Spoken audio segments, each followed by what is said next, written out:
Bonsoir à tous, j'espère que vous allez bien. Alors ce soir, je vais vous parler de l'obsidienne neige. Elle est aussi appelée obsidienne mouchetée ou étoilée. Sa couleur est noire sombre mouchetée de taches grises identiques à des flocons de neige que vous pouvez voir sur l'image. Sa dureté est de 5 à 5,5 sur l'échelle de Mohs. C'est une roche vitreuse riche en silice SiO2. Sa composition varie selon le type de magma. Les taches sont composées de cristobalite blanche. On la trouve beaucoup au Mexique ou aux USA, notamment dans la région de l'Utah, en Grèce et les îles Canaries.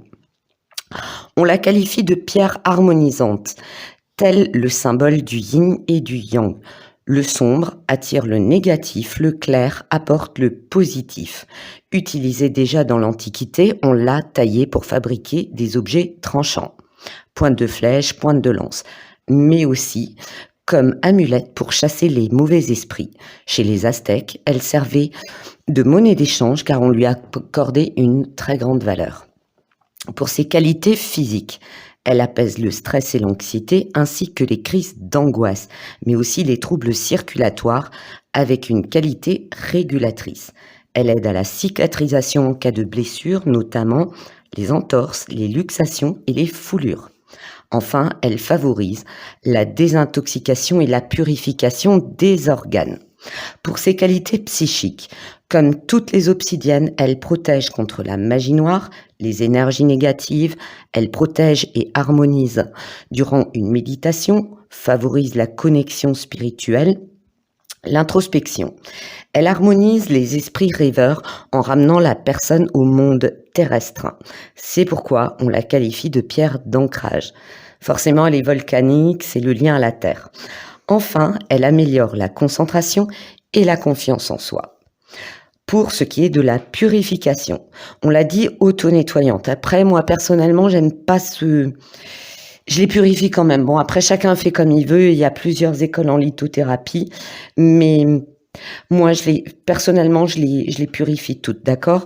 Mais il est bon de la passer sous l'eau ou de la mettre en terre quelques jours. Donc, vous la mettez dans un pot avec de la terre, vous la laissez un petit peu de côté quelques jours. Ensuite, vous la ressortez, vous la passez sous l'eau. On peut aussi la passer sous l'encens.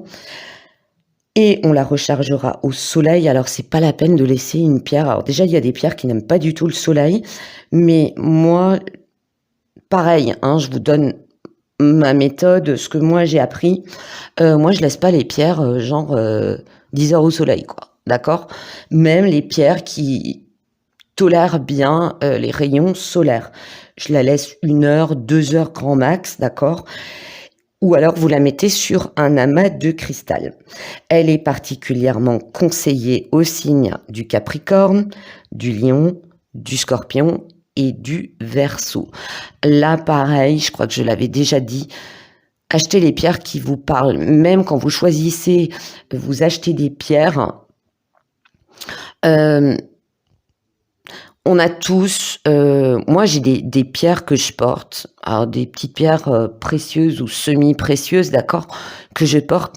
Je les ai pas, comment dire, je les ai pas prises forcément par rapport à mon signe astrologique, bien que il peut y avoir des connexions plus importantes que d'autres, mais prenez surtout la pierre qui vous parle, d'accord? On peut choisir, bien sûr, en lithothérapie, si vous êtes fan ou amateur comme moi, vous allez choisir des pierres petit à petit pour ce qu'on recherche par rapport à la pierre. Mais moi, personnellement, les pierres que je porte, c'est surtout des pierres... j'ai un lien avec elles, d'accord? Voilà. Ça, c'était la petite parenthèse. Et pour finir, elle s'associe bien avec du jaspe rouge, de l'œil de fer, de l'œil de taureau ou l'onyx. Voilà mes amis. J'espère que cette mini vidéo vous aura plu. Après, comme j'ai dit, en matière de lithothérapie, moi je vais vous parler de pierres que moi j'ai, de pierres que moi j'ai expérimentées ou que des proches ont expérimenté, d'accord? Des pierres que je possède, je n'ai pas toute une collection de pierres, d'accord? Je suis pas ni une professionnelle en lithothérapie.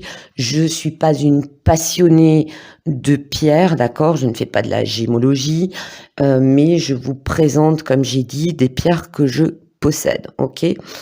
Donc voilà. Je précise aussi, je l'avais déjà dit antécédemment, la lithothérapie, c'est comme la phytothérapie, elle ne remplace pas un traitement médical.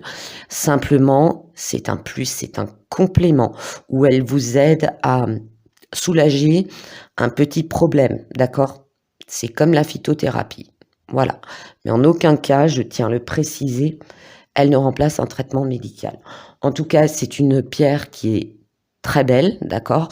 Moi, je la trouve moins puissante que l'obsidienne œil céleste, j'en parlerai dans une autre vidéo qui, elle, est extrêmement puissante, d'accord?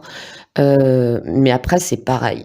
Chacun a son feeling avec une pierre et surtout sa pierre. Je vous souhaite une très bonne soirée. Je vous dis à très bientôt.